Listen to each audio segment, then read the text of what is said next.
Viens tourner avec moi dans 1er Thessaloniciens. 1er Thessaloniciens. Et on arrive à la fin de cette épître. Vous savez, ça fait un bon bout de temps qu'on aborde la première épître de Thessaloniciens. Et là, on arrive vraiment à la fin. Il y a peut-être un autre message que je vais faire dessus là, pour résumer un peu la dernière partie, puis après ça, ça va être. OK, 1er Thessaloniciens, 5e chapitre, et on va lire les versets 23 et 24. Il dit là que le Dieu de paix vous sanctifie lui-même tout entier, et que tout votre être, l'esprit, l'âme et le corps, soient conservés irrépréhensibles lors de l'avènement de notre Seigneur Jésus-Christ.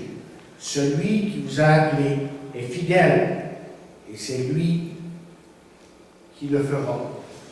Amen. Seigneur, on te demande de vraiment bénir ta parole ce matin. Je te remercie parce que ta parole parle à nos cœurs, que ta parole nous dirige dans la vérité. Et je te prie pour tous ceux qui écoutent, que ce soit ici dans l'Assemblée ou par vidéo, que nos cœurs soient touchés par l'œuvre de ton Saint-Esprit qui nous parle à travers ta parole et qui fait en sorte que nous apprenons tes voix aussi, que nous apprenons à vraiment t'aimer. Donc, bénis notre écoute, dispose nos cœurs, et qu'en toutes choses soient glorifiées. Amen. OK. Alors, nous revenons ce matin à la lettre de Paul aux Thessaloniciens, et vous allez vous rappeler que c'est une lettre qui est remplie d'enseignements, remplie d'encouragement. On pense que Paul aurait écrit cette lettre à partir de Corinthe, probablement après un an environ après le début de l'Église. Alors, c'est une jeune Église, et j'en ai souvent parlé de ça. Mais dans cette Église-là, ce qu'on a vu depuis le début, je ne sais pas si vous avez remarqué avec moi, il y avait beaucoup d'enthousiasme. On avait vraiment soif de la parole de Dieu. On priait avec ferveur, je veux bien dire. On était aussi, je dirais, audacieux dans son témoignage, autant vers les autres églises, parce qu'on entendait parler d'eux. Vous vous rappelez, dans les autres églises, comment qu'à Thessalonique, Dieu avait fait de grandes choses, et comment les gens s'étaient convertis. Mais leur témoignage était aussi très fort en ce qui a trait les gens qui les entouraient dans la ville même de Thessalonique, évidemment. Mais on se rappelle aussi que l'apôtre Paul s'était beaucoup inquiété à un moment donné pour ces jeunes croyants. OK? Et que pour soulager son inquiétude, Paul a envoyé Timothée afin que celui-ci puisse s'enquérir de l'état spirituel de ces jeunes croyants. Encore une fois, rappelons-nous, c'était vraiment des jeunes croyants. Mais on se rappelle aussi que Timothée est revenu avec des bonnes nouvelles et tous étaient remplis de reconnaissance pour ce que Dieu était en train de faire dans cette jeune Église. Et là, on lit justement dans 1er Thessaloniciens, 3e chapitre, verset 6, ces paroles. Il dit, mais voici que Timothée vient de nous arriver de chez vous. Il nous a rapporté de bonnes nouvelles de votre foi, de votre amour. Il nous a dit en particulier que vous conservez toujours un bon souvenir de nous et que vous désirez nous revoir autant que nous désirons vous revoir. Aussi, frères, au milieu de nos angoisses et de notre détresse, vous nous avez réconfortés par la réalité, j'aime bien cette expression, la réalité de votre foi. Oui, maintenant, nous nous sentons revivre plus que vous tenez bon dans votre vie avec le Seigneur. Mais je ne sais pas si vous savez, mais l'histoire de l'Église nous montre que certains grands hommes de Dieu ont parfois manqué d'assurance. Je suis en train de lire un livre écrit par un Québécois justement sur ça. Et comment que certains grands hommes de Dieu à travers l'histoire s'étaient demandé s'ils étaient vraiment dans la volonté de Dieu, à savoir même s'ils étaient sauvés. Bien, vous allez vous rappeler que Jean-Baptiste a été un de ceux qui a demandé si lui-même était sur la bonne voie, s'il ne s'était pas trompé. Si vous allez dans Matthieu 11e chapitre, versets 2 à 5, là, vous lisez ces paroles. Lorsque du faute de sa prison, Jean apprit tout ce que faisait le Christ. Il envoya vers lui deux de ses disciples pour lui demander, « Es-tu le Messie? Es-tu le Messie promis ou bien devons-nous en attendre un autre? » Pour toute réponse, je lis dans une traduction, je ne sais pas si c'est sommaire, que pour toute réponse, Jésus dit, « Retournez auprès de Jean et racontez-lui ce que vous êtes en train d'entendre et de voir. Les aveugles recouvrent la vue, les boiteux marchent droit. Les lépreux sont purifiés, les sourds entendent, les morts reviennent à la vie. La bonne nouvelle est annoncée aux pauvres. Heureux, dit Jésus, celui qui ne perdra pas confiance en moi. » Peut-être que cette semaine, vous avez vécu une semaine où vous vous êtes posé des questions. Okay? À savoir si vous étiez sur la bonne voie. À savoir si vous étiez dans la volonté de Dieu. Si vous êtes réellement dans la vérité.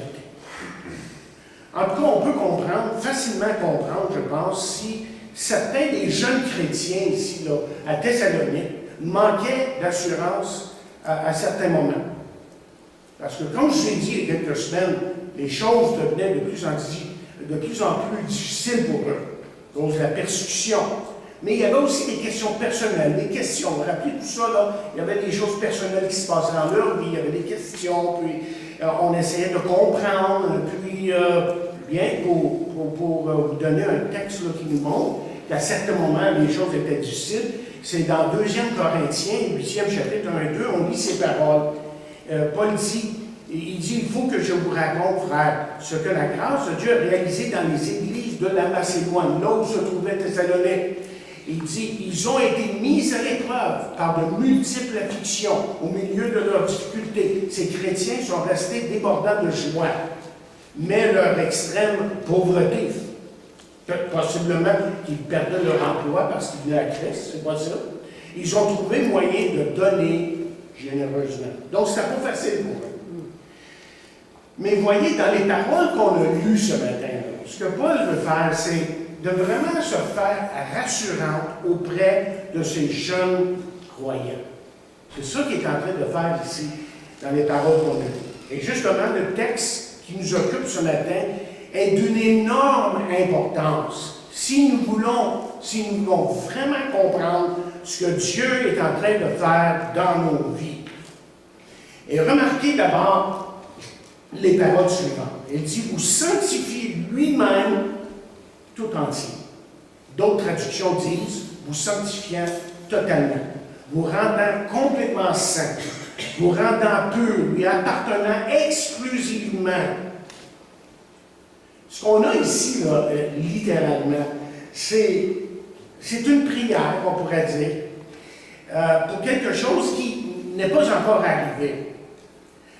Nous savons que ce n'est pas encore arrivé parce que lorsqu'on s'est regardé dans le miroir ce matin, on s'est aperçu qu'on n'était pas arrivé. C'est-à-dire que nous ne sommes pas complètement saints, complètement ou totalement purs en ce qui a trait à notre marche avec Dieu.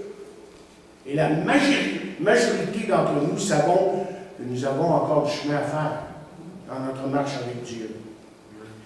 Mais arrivant là, ainsi à la fin de sa première lettre aux Thessaloniciens, bien, peut-être qu'on pourrait paraphraser, les paroles, la pensée de Paul de la façon suivante.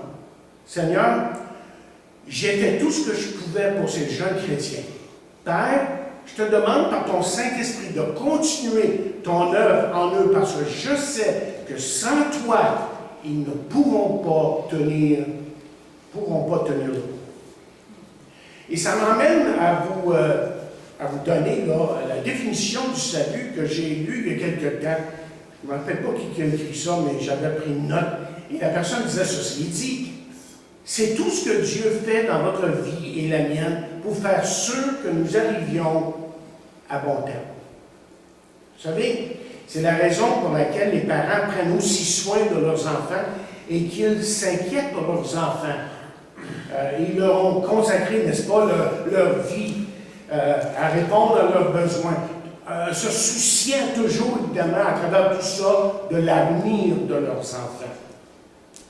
Maintenant, appliquez la même vérité au monde spirituel. Okay? Dieu, autrement dit, a investi en nous la mort de son Fils unique, Jésus. Et la sanctification, finalement, est la garantie ultime que l'investissement, écoutez bien, la sanctification, finalement, est la garantie ultime que l'investissement de Dieu ne sera pas en vain, ou si vous voulez, gaspillé. C'est la certitude. C'est la certitude que la parole de Dieu nous donne, que Dieu termine, autrement dit, ce qu'il commence. Alors, la sanctification est un engagement de la part de Dieu envers nous. Et nous allons réussir justement à arriver à bon port. Et pourquoi est-ce qu'on va réussir à arriver à bon port? Parce que la pensée dans le texte que nous avons devant nous ce matin est celle-ci. Dieu va s'en occuper personnellement. C'est lui qui s'en occupe. Et vous avez peut-être eu cette semaine des doutes à cause de bien des choses qui sont arrivées dans votre vie. Mais notre texte veut vous dire ce matin que Dieu va s'occuper de vous personnellement. Vous savez, on avait un cadre dans la maison pendant des années, je ne sais pas où il est rendu, mais je me rappelle qu'il était là. Et le cadre disait ceci, il dit, s'il vous plaît, soyez patient. Dieu n'a pas fini encore avec moi. Et je me rappelle que chaque fois que je rentrais dans la maison, je pense que c'était la chute, ça, je rentrais à la maison et je voyais sur le mur, le cadre, là, je voyais les paroles et je me suis dit, ouais, ça c'est-tu vrai? Pas à peu près. Mais un jour, chers amis, je ne sais pas si vous les réalisez, mais ça va être terminé. C'est ce que signifie utilement la sanctification. Dans ces deux versets, on a 5 points ici là, qui nous expliquent ce que ça signifie, ça. On va parler de la personne qui nous donne à être sanctifié, le but de la sanctification, la perspective de la sanctification, la position de la sanctification et la promesse derrière cette sanctification dont il est question dans la parole de Dieu. OK, allons à la personne. OK? Alors, on lit à nouveau notre texte. Suivez avec moi. Il dit que le Dieu de paix nous sanctifie lui-même tout entier. Et on nous dit, dans certains commentaires, que Paul ici utilise une construction de phrases emphatiques grecques pour faire le point. Là, il a fallu que je cherche un peu mes mots. C'est des mots un peu intellectuels. Ça veut dire tout simplement que Dieu, ici, là, il y a une emphase. C'est comme si Paul est en train de dire, hey, je veux que vous compreniez ce que je dis. Voulez-vous écouter, s'il vous plaît? Parce que c'est très important ce que je vous dis. C'est Dieu lui-même qui va s'occuper de notre sanctification. Et Dieu est toujours prêt à le faire. Et disons-le que Dieu est prêt à le faire même s'il faut qu'il prenne les grands moyens même. Nous avons l'assurance que Dieu, voyez, ne perdra pas aucune de ses brebis. Dans 1 Thessaloniciens, 1er chapitre, verset 4, rappelez ce verset, j'ai prêché 2-3 messages juste sur ça. Lorsqu'on a lu ces paroles, nous savons, dit Paul, frère, bien-aimé de Dieu, que vous avez été élus. Et un élu, bien, c'est la brebis qui se trouve dans Jean 10e chapitre. Et voici ce que Jésus dit à propos de ces gens-là, ces brebis-là qui sont évidemment ses enfants. Il dit, mes brebis entendent ma voix, je les connais, elles me suivent, je leur donne la vie éternelle, elles ne périront jamais et personne ne les ravira de ma main. Mon Père qui me les donne, qui me les a donnés plus tôt, est plus grand que tous et personne ne peut les ravir de la main de mon Père. Mais écoutez, ce qu'on doit comprendre en tant que chrétien ce matin, en tant qu'enfant de Dieu, c'est que seul Dieu peut nous rendre meilleurs. Pensez-y un instant. Les exercices améliorent le corps. Okay? J'en ai fait ce matin en passant. Je pense que ma femme est toujours contente quand je dis ça. J'en ai fait des exercices. Les amis peuvent nous encourager et le travail que vous faites peut améliorer votre sort. Mais il y a juste Dieu qui peut vous rendre meilleur. C'est fondamental, ça, c'est important. Dieu est l'auteur et la source, autrement dit, de tout progrès spirituel. Et c'est facile pour nous d'oublier cette vérité-là, parce que parfois dans notre combat spirituel, on a des combats, OK? On a des combats contre le péché qui veut s'introduire dans nos vies, évidemment. Et parfois, on va ramper dans un coin et là, on essaie de faire mieux par nous-mêmes. Je pense que j'en ai parlé il y a quelques semaines de ça. Et après un certain temps, évidemment, on ne le dira pas comme ça parce que, vous voyez, on est beaucoup trop spirituel. Hein? Après un certain temps, on va dire, tu vois comme je parais bien, Seigneur, j'ai tout fait par moi-même. Il n'avait jamais dit ça. Mais des fois, notre attitude démontre une autre affaire. OK? OK?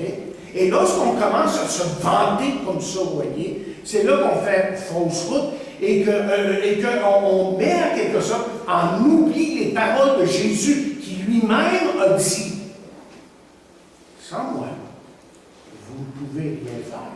Sans moi, vous ne pouvez rien faire. Donc, ce qu'il faut bien comprendre, c'est que la vraie sanctification commence avec Dieu. Et si elle ne commence pas là, vous n'avez, pour ainsi dire, pas encore commencé du tout à vraiment vivre pour Dieu, à vraiment vous donner à Dieu comme il veut. Parce qu'il est écrit ici, le texte est clair, le Dieu de paix vous sanctifie lui-même tout entier. C'est lui qui fait le travail. Et continuons. On va maintenant voir le but de la sanctification. Parce que les mots tout entiers ici, on nous dit, viennent d'un mot grec qui est en deux parties, qui combinent totalement et jusqu'à la fin. Autrement dit, ce que la parole de Dieu est en train de nous dire ici, c'est que Dieu a ordonné que ses enfants, tous ses enfants, sans exception, soient achevés ou rendu complet, ou parfait, à la fin, au bout du compte, que ses enfants soient parfaits. Présentement, je ne pense pas qu'on est là, dans le sens que la majorité d'entre nous sentons que, comme quelqu'un a écrit, nous sommes fragmentés, tirés de 1000 directions. Nous sommes incomplets, dit-il, et toujours en construction dans cette vie. Mais l'intention de Dieu est que lorsque nous serons dans sa présence immédiate, les scies et les marteaux seront mis au rencard et nous nous tiendrons devant Dieu dans un état parfait. Autrement dit, chaque aspect, voyez, de votre vie, de notre vie, sera rendu parfait. Nous serons enfin achevés, la construction sera terminée. Mais on n'est pas encore achevé. Mais nous serons un jour. On n'est pas totalement pur, mais nous le serons un jour. On n'est pas totalement sage. Le proverbe 8, c'est la sagesse. Hein? Mais un jour, on va l'être. Et dans son commentaire concernant ce texte, Jean Calvin dit que l'intention de Dieu est le renouvellement, le remodelage, la réformation, la régénération totale de l'homme. Totale de l'homme. Je ne sais pas si vous avez déjà regardé une de ces émissions, de ces programmes de remodelage d'une maison à la télévision. J'en ai peut-être vu une couple. Et toutes ces émissions, si vous avez vu ça dans mon roman, ces émissions suivent le même plan. Vous rencontrez des propriétés qui ne valent pas grand-chose. Et ensuite, vous commencez à les rénover. Et si tout va bien, vous finirez peut-être, soit de continuer à habiter dedans ou à vendre cette propriété pour vous faire un peu d'argent. Mais ce qui arrive, c'est que les choses ne vont jamais totalement bien. Et habituellement, ce que j'ai remarqué, c'est que les gens de ces émissions commencent avec beaucoup d'enthousiasme.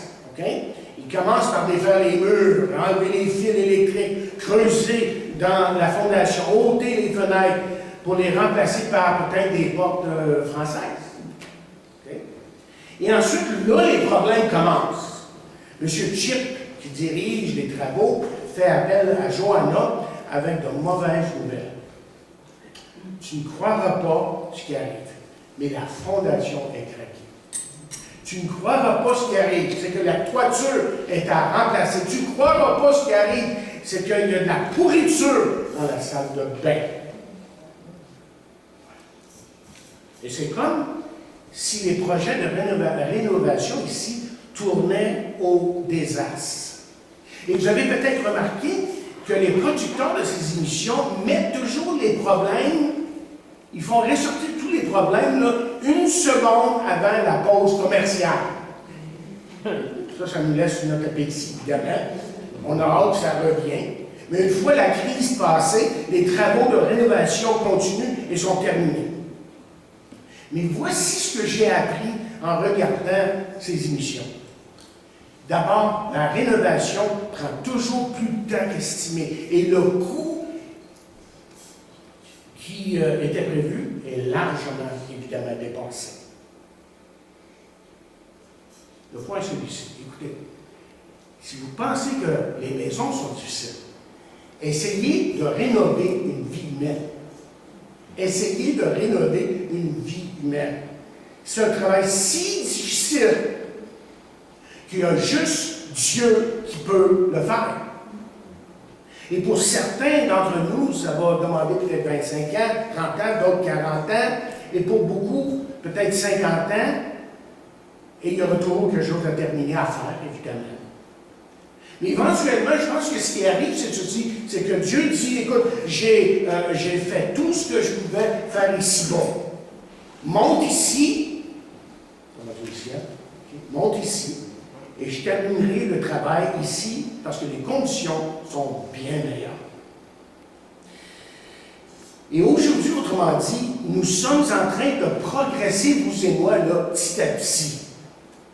Lorsque Dieu en aura terminé avec nous, nous serons saints de bord en bord. Et ça va être terminé. Mais regardons maintenant la perspective de la sanctification. On continue là où il est dit justement que tout votre esprit, votre âme, votre être, l'esprit, l'âme et le corps soient sanctifiés. OK. Ces paroles, justement, démontrent l'étendue de notre sanctification. Ce que Paul veut que nous sachions, c'est que Dieu a l'intention de rénover justement notre personne à tous les niveaux. À tous les niveaux, chers amis. Il n'y a rien qui va être omis, oublié. Tout aura été révisé, mis à neuf, et au bout du compte, chaque partie de notre être sera parfaite. Supposons un instant, que vous pouviez changer quelque chose pour et par vous-même. Supposons que vous pouviez faire ça. Par quoi commenceriez-vous? Bien, j'imagine que certains commenceraient par l'extérieur. Alors, seriez-vous plus mince, plus grand, plus petit? En fin de compte, auriez-vous la même apparence? Changeriez-vous vos yeux, vos cheveux, vos dents, vos jambes? Et en fin de compte, est-ce qu'on pourrait vous reconnaître?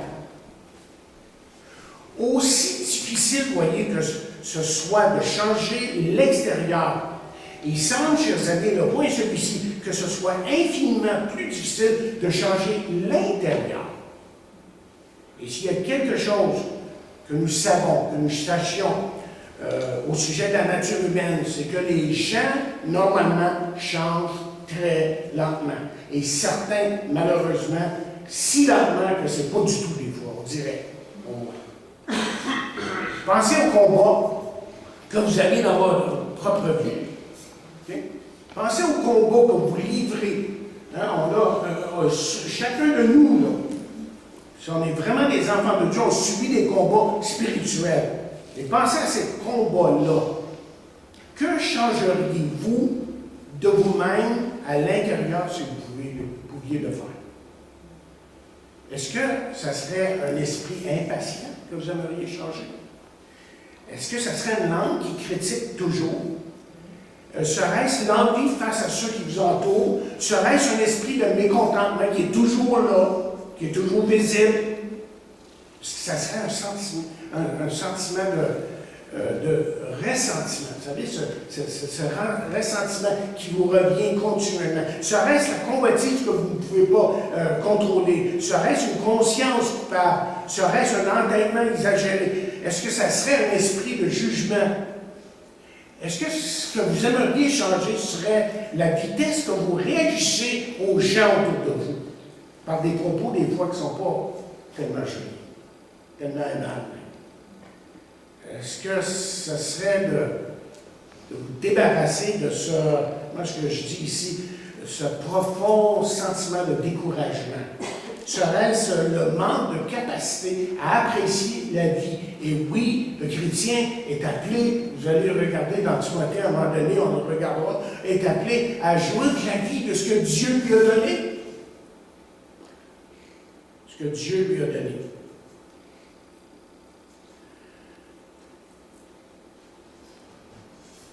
Mais parlons maintenant de la position de la sanctification. Parce que vous voyez, notre position est importante. L'apôtre dit, à la fin du verset 23, que nous soyons irréprochables lors de l'avènement de notre Seigneur Jésus-Christ. Et le mot irréprochable, c'est important parce qu'il signifie être acquitté par un tribunal de droit. Vous êtes irréprochable, évidemment, si personne ne peut porter plainte contre vous.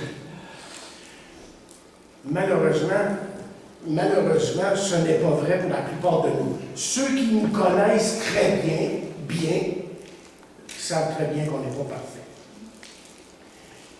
Mais savez-vous quoi? Dieu veut que lorsque nous tiendrons devant lui, justement, qu'on sera là dans sa présence immédiate, comme j'ai dit tantôt, qu'il puisse poser la question suivante. Est-ce qu'il y a quelqu'un dans cet univers qui peut me dire pourquoi je ne puisse recevoir cette personne dans mon ciel? Et vous savez ce qui va arriver à ce moment-là? Je pense qu'il va y avoir un long silence. Un très long silence. Silence total. Ni les anges, ni les démons, ni aucun saint ou pécheur. Personne ne pourra apporter une charge contre un de ses élus, un de ses enfants. La traduction parole de vie, j'ai trouvé intéressant en préparant ce message cette semaine, elle traduit notre verset, le verset qu'on a lu ce matin comme suit. Il dit que le Dieu de la paix lui-même vous fasse vivre totalement pour lui, qu'il garde toute votre personne, votre esprit, et votre âme et votre corps. Alors, on ne pourra rien vous reprocher quand notre Seigneur Jésus-Christ viendra. Certes, c'est le désir de Dieu, chers amis, pour ses enfants, mais personne ne va y arriver dans cette vie. Mais nous pouvons nous attendre à quelque chose de meilleur. Très certainement. Parce que la parole de Dieu nous dit dans 1 Jean 3:2 ceci. Ami très cher, dit Jean, il dit, dès maintenant, nous sommes enfants de Dieu, mais ce que nous serons plus tard, cela reste encore caché. Voici ce que nous savons. Quand le Christ arrêtera, nous le verrons comme il est, alors nous lui ressemblerons. Donc voici l'espoir de Paul. Voici ce qui est dans son cœur. Ce qui est dans son cœur, c'est que lors du retour de Jésus, deux choses grandioses arriveront pour le croyant. Autrement dit, premièrement, notre caractère sera complètement révélé. C'est-à-dire que c'est le nouvel homme qui va aller au ciel. C'est lui qui va être là dans la présence de Dieu. Et notre perfection sera complète. Je vais vous faire une annonce là, qui est très importante. Pourtant, c'est là partout dans la parole de Dieu, surtout dans Romains, dans Galates. Ce que vous devez comprendre, c'est que lorsqu'on va être au ciel, notre vieil homme ne sera pas là. Notre vieil homme ne sera pas là. Et encore une fois, on lit ce verset que vous connaissez si bien, donc je change de traduction. 2 Corinthiens 5:17 nous dit ceci. Si quelqu'un entre en communion vivante avec le Christ, il devient un homme nouveau. Il est recréé. L'ancien état est dépassé. Ce qu'il était autrefois a disparu. La nouvelle création a déjà commencé. Voici, tout est devenu nouveau. On s'en va vers quelque chose qui est nouveau, qui est glorieux. C'est vrai. Positionnellement, je suis parfait en Christ. Dieu me regarde à cause de Jésus, parce qu'il a porté mes péchés, parce qu'il est devenu mon substitut. Jésus, aux yeux de Dieu, me rend parfait. Mais en ce qui a trait à ma marche de tous les jours, ça c'est autre chose. Là, j'ai des luttes. Et présentement, on se sent tellement loin de ça. Nous semblons, comme j'ai écrit ici, faire si peu de progrès. Et on avance lentement. Je ne sais pas si vous avez déjà été découragé par votre propre vie. Là, hein? Vous êtes regardé comme vous dans le miroir, puis vous êtes découragé. Vous arrive-t-il de vous regarder justement dans le miroir et de dire, mais qu'est-ce que j'ai fait? Mais qu'est-ce qui se passe avec moi? Et c'est tellement facile de trouver toutes ces choses-là dans nos vies, évidemment, et de dire des choses comme, à quoi pensais-tu lorsque tu as dit ça? Hein? On regrette-tu nos paroles à certains moments? Ou comment tu peux être aussi stupide? Pourquoi est-ce que tu as réagi? Tu aurais pu réagir mieux que ça. Et pourquoi tu dis des choses qui ont blessé votre prochain, votre ami? Et là, j'en parle. Parce qu'on se parle continuellement et Dieu nous parle à travers ces pensées-là, mais il nous emmène évidemment à vraiment se repentir, à vraiment nous approcher de lui et à réaliser que Dieu est toujours en train de travailler dans nos vies. Il faut l'avouer, chers amis, la maturation spirituelle, parfois, est décourageante. C'est comme escalader, si vous voulez, le mont Everest. Plus près vous arrivez du sommet, on dirait plus loin qu'il est. Mais Dieu, voyez, a ses raisons pour ça. Voyez ce que Dieu veut, à quoi il veut qu'on arrive, là, c'est que Dieu veut que nous dépendions de lui pour tout. Entièrement tout dans notre vie. Pas juste pour un petit peu, là, mais entièrement tout. Et vous savez quoi? Il a fait la vie, autrement dit, de la manière que tout fonctionne avec lui. Seulement que lorsque lui est vraiment en charge.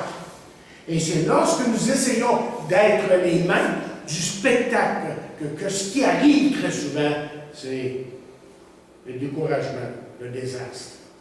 Écoutez, si la vie chrétienne, autrement dit, dépendait là, de nous, on échouerait chaque fois. Dieu seul peut nous donner ce dont nous avons besoin pour être victorieux. Et aujourd'hui, si vous regardez comme il faut dans le miroir de la parole, bien, on ne se sent pas innocent. On porte un blanc à un certain moment. Et en effet, on est blâmable. Et parfois, nous empirons les choses par les choses que nous disons, par les choses que nous faisons. Mais avouons-le, et le point est celui-ci. C'est que vous et moi, aujourd'hui, nous sommes des personnes en construction.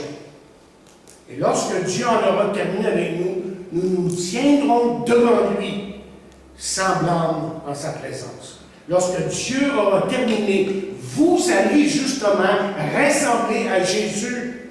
Et ça, c'est la bonne nouvelle de l'Évangile de Jésus-Christ. Bonne nouvelle aux personnes en construction. Dernier point. Voici ce qu'il dit, dernier verset qu'on a lu ce matin. C'est celui... Et je dirais, c'est très final ce qu'il dit ici. Il dit, celui qui vous a appelé est fidèle et il le fera. Cette petite phrase-là est très importante. Hein? Parce que vous voyez, notre espoir entier, soit dans cette vie ou dans la vie à venir, repose justement sur la fidélité de Dieu. Et heureusement que sa fidélité, chers amis, ne tient pas compte de ce qu'on est parfois, de ce que nous sommes parfois. Il dit, celui qui vous a appelé est fidèle. Savez-vous ce que nous sommes aujourd'hui? Vous et moi, là, nous sommes des enfants de Dieu inachevés. Vous êtes un travail en progression, tout comme je le suis. Nous sommes tous, autrement dit, en construction. Et comme nous le savons, on le sait tous, je le sais un petit peu, bien que je ne suis pas dans ça, c'est que la construction, c'est quelque chose qui est lourd, qui est long, qui est brillant et très désordonné. Et ceux qui travaillent dans ça, ils savent de quoi je parle ici. OK? Et c'est pourquoi que la majorité d'entre nous pouvons entendre le bruit du marteau et de la scie à l'intérieur de nous-mêmes. Mais, et le mais est très important ici, jamais est-ce que Dieu va s'arrêter à travailler dans nos vies. Parce que dans Romains 8, verset 29, nous lisons ceci. Car ceux qu'il a connus d'avance, il les a aussi prédestinés à être semblables à l'image de son Fils, que son Fils fut le premier-né d'entre plusieurs frères. Nous sommes prédestinés à être semblables à l'image de Jésus, à être comme Jésus. Pensez au mot prédestiné, là, et prenez-le séparément. Pré veut dire avant, et destiné, c'est là où nous finirons. Avant, autrement dit, avant que notre voyage spirituel ne commence, avant qu'on commence avec Dieu, c'est que Dieu a déjà décidé sur notre destination finale. Et un jour, nous allons vraiment, mais vraiment ressembler à Jésus. Et c'est pour ça que l'apôtre peut dire, je suis persuadé que celui qui a commencé en vous cette bonne œuvre la rendra parfaite pour le jour de Jésus-Christ. Une autre traduction dit ceci. C'est pourquoi je suis persuadé qu'après avoir si bien travaillé en vous, le Seigneur achèvera son œuvre.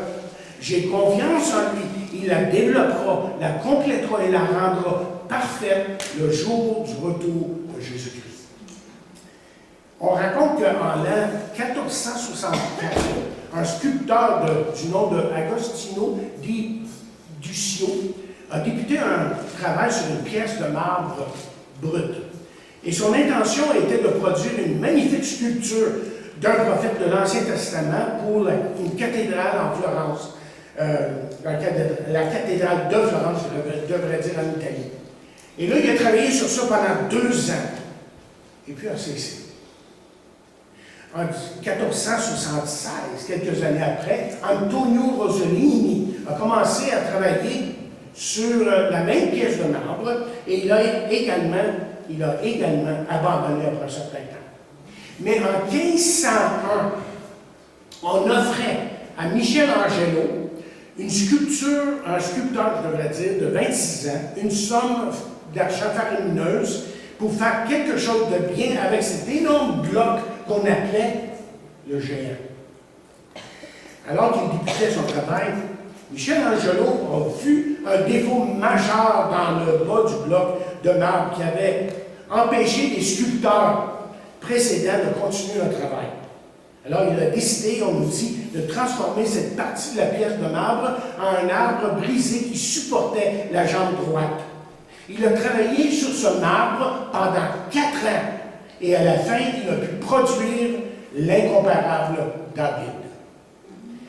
Et aujourd'hui, cette statue d'une hauteur de 17 pieds se trouve à Florence, à la galerie de l'Académie, où les gens, on nous dit aussi, viennent par milliers admirer cette sculpture, une sculpture qui est impressionnante, une des merveilles du monde, si vous voulez, et on dit justement qu'il n'y a aucune statue qui est aussi parfaite que celle-là. Mais la question, c'est de savoir, mais comment ça se fait que lui a réussi? Comment est-ce que lui a pu réussir? Mais voici ce que Michelangelo a dit. Il a dit, dans le bloc du marbre, ou de marbre, je vois la statue aussi sûrement que si elle se tenait devant moi dans toute sa perfection. Je n'ai qu'à travailler ce qui emprisonne cette belle apparition, qui est la mienne, pour que les autres la voient comme je la vois.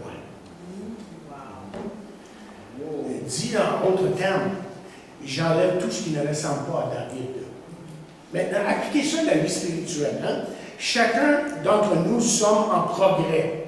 On n'est pas encore terminé, on n'est pas glorifié encore. On est tous en construction. Si jamais vous avez visité une zone de construction, justement, vous savez jusqu'à quel point ça peut être bruyant, comme je disais tantôt, désordonné. Alors que le martelage et le sillage continu, c'est difficile, justement, lorsqu'on regarde ça, le jardin des maisons autour de chez nous, quel sera justement le produit final des maisons qui sont en train d'être construites.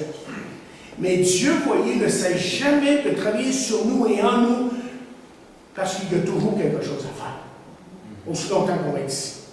Et dans mon esprit, j'imagine j'imagine Dieu comme étant un grand sculpteur avec une pièce de marbre brut. Il travaille sur une énorme pièce qui s'appelle Michel Martel. Et c'est un travail qui est difficile parce que la pièce, le marbre, la pièce de marbre est mal rayée, décolorée, craquée en plusieurs endroits stratégiques. On pourrait même dire que c'est l'une des pires pièces de marbre qu'un sculpteur ne peut jamais trouver. Mais voyez, Dieu est déterminé. Dieu est déterminé et il travaille avec patience à sa sculpture, enlevant les mauvaises parties, ciselant une image dans cette pierre difficile et dure et arrêtant occasionnellement pour la polir. Ici et là. Puis un jour, il termine une section de la statue. Mais le lendemain matin, il retourne à son studio et la section est défaite. Et Dieu dit, bien, j'invente évidemment, c'est une image. Il dit, il me semble avoir terminé cette section hier. Cette section-là me semble avoir terminé. Qui s'est amusé à briser ma statue? Mais ça donne que c'est moi qui est le destructeur. Okay? Que je suis parfois mon pire ennemi. Je croyais par moi-même améliorer les choses. Mais tout ce que j'ai fait, c'est de détruire. Écoutez bien ceci, c'est très important. Dieu, lui, reste fidèle.